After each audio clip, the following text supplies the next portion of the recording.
We're going to talk a little more about the impact of this and what is to be expected if there is a second outbreak of the coronavirus, how that will fit into this plan of this bailout package. Mr. Klaus Jurgens, now you mentioned earlier on, and I want to get back to it because I think it's a very important point to discuss, how this entire scenario, this entire decision that was made reflects the unity in the European Union. How do you think that's strengthened by this decision, and what exactly would be the political implications of that? Well, I think indeed.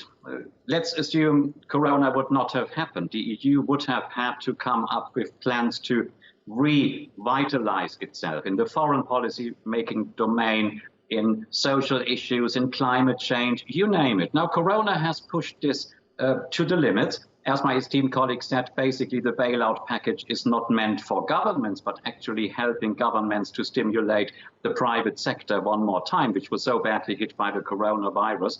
Now, I think it shows unity and disunity at the same time.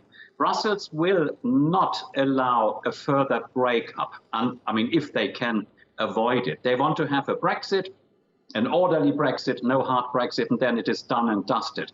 What they really have to achieve is that the remaining member states have something to chew on, are given something to say it is actually worth while being a member in the EU. No better point in time than during a crisis. Initially, the EU was so much challenged and criticized, in particularly the European Commission, for reacting too late, reacting not at all, waiting up and wait and see and what is going to happen. Italy had a point in case here to say this. Now they have come together, as my colleague said, albeit belatedly, and say we have to step in. We cannot let Europe go down. I think this is a very interesting point, almost dating back to the founding fathers and the treaties of Rome, to say we must come out of a huge, devastating crisis, not comparable, of course, to a war, but it is a crisis of enormous